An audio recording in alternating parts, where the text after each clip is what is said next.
427 Garage, everybody. Today we're going to be working on the door sills like I promised at the end of the last video.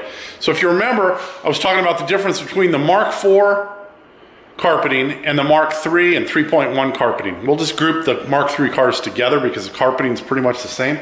But I'm going to be using a piece of Mk3 carpeting for these door sills and inside portion of the door where the seats are, because I think it's going to end up looking nicer. So here's what I got so far. I was working on putting the sill plates in yesterday when I concluded the last video, and you can see I've got them in now. Now this one went in with no trimming. I did not have to trim the supplied aluminum from Factory 5 whatsoever. Remember, this is powder coated black, so it's going to have a little bit more thickness on it than just a standard piece of 040 aluminum. I had no problems. It doesn't stick up anywhere. It fits in back in here just the way I want it to. So perfect on that side. Over on the passenger side, however, I did have to trim the piece. And it's not uncommon, so don't worry about this. What I had to do is I had to trim the width from this point here out to the end, basically like a pie. So it was nothing trimmed at the very end, but I trimmed almost 1/4 of an inch, maybe 3/8 of an inch to here. And then this right here, I trimmed it about 3/8 of an inch back all the way up. Now you can see the part I didn't trim, this back piece, which I told you in the last video, I'm not going to carpet. So I let it stick out a little proud, but it's still flush with the carpeting. So I'm going to leave it. I think it's going to look better with the black powder coat on the edge versus me trimming this and having to touch it up with paint. So I'm just going to leave it alone. You can see I've got this in with some Clecos. I've got it extended all the way up here. I didn't trim this like I normally would with when I do the carpeting on it, but it's Clecoed all the way down in place. And then what I'm going to do after I get this pop riveted in place, I'll then fasten this end tab. Now when you fasten this end tab, make sure that you get it level or parallel with the chassis of the car, because if it's up like this or it's down like this, it's going to look funny. What you want to do is basically make that piece so it's 90 degrees of the sill plate here, and that'll bring it down to a level horizontal position, and then drill and pop rivet it in place. I'm going to do the same thing here. I'm going to hit that with some black pop rivets, and that piece is not going to get carpeted, but the actual bottom portion or top portion, as you can see me running my hand across it, that's all going to get carpeting. So it's going to wrap around and fasten to the top with our glue. So let me get this all squared away, and I'll bring you back maybe tomorrow, and we'll take a look at what it's going to take to get this carpeted.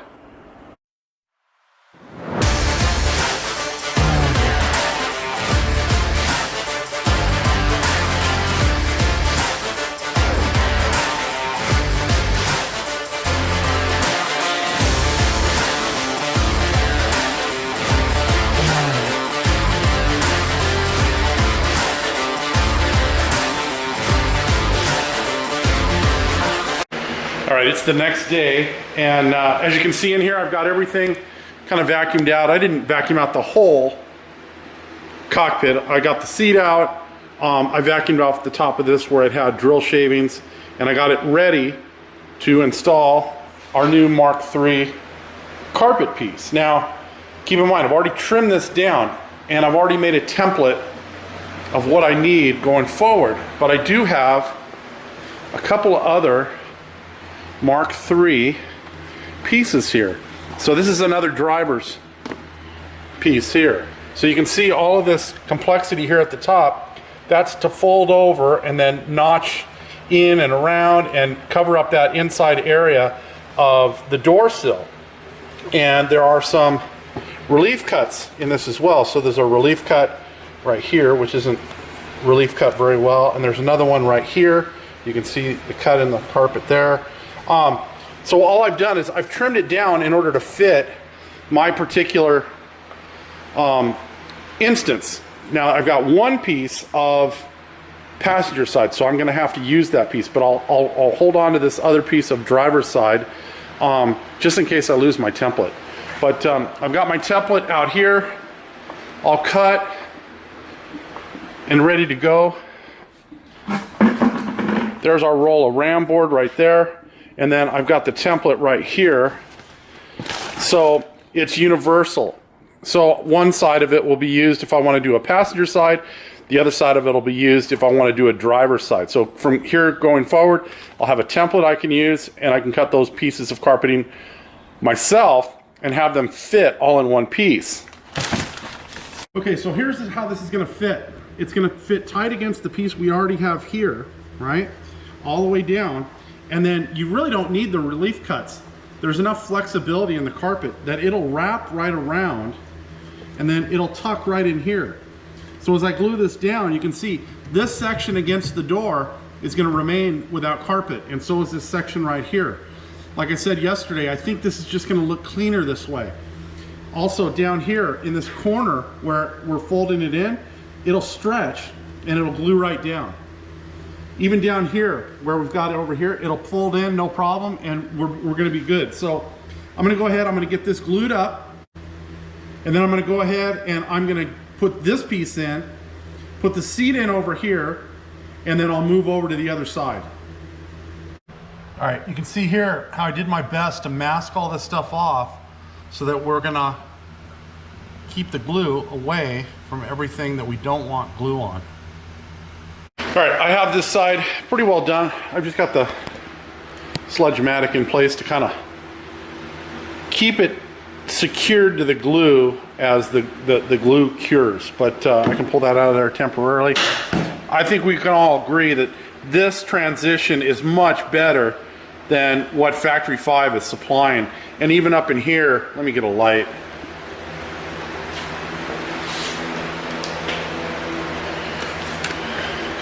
If we look at that area, the way I've got it finished out with the carpet on top of the black powder coated panel, I think it just looks nicer than what Factory 5, you know, kind of gives you in the kit. And then we did not wrap around the carpeting. Let's see if I can get this in here. We didn't wrap the carpeting around here. We stopped it right at the corner. And I think that's going to give the carpet a little bit more longevity because you're constantly rubbing your feet against this and wearing the carpet out. So I'm going to go ahead, I'm going to go over to the other side, and there's one of my little flying friends. I'm going to go over to the other side. I'm going to get that all wrapped up, and then I'll bring you back. All right, so other than the hammer being used as a weight right here to hold this center part down while the glue cures, it came out really nice. So you can see I've got it trimmed really nice here along the edge and along here. I've got it tucked in really nice. I've got this tool that I think I've shown you all before. It's a trim tool used for popping upholstery off and door trim off. And you can get these at any of the auto parts store. I think I got this at Harbor Freight in like a 5 or a 4-piece set. So anyways, I think this is gonna hold up a lot better than the Factory 5 carpeting that's supplied with the Mk4 kits that have that raw edge right here that you really have no way of dealing with. So having this come up and wrap over is gonna allow it to stay nice and tight along the corner, and you'll be less apt to pop that carpet loose. All right, well, I think that's gonna do it for this one. I'm hoping that next video I'm gonna be putting the windshield in. And I think for the windshield, I'm gonna do a step-by-step. I just think that there are steps missed in the assembly manual that used to be in the Mk3 assembly manual. And for instance, cutting off the legs before you try to fit the windshield. So we'll go over some of that stuff. We'll get the windshield fit and installed in the next video. And then who knows, we may even show you how we trim the pool noodles and get those stuffed in there, but we'll see how we do on time. If you're enjoying the content here, as always, please do the like, the share, the subscribe, all that kind of stuff. We'll see you next time. Have a great day.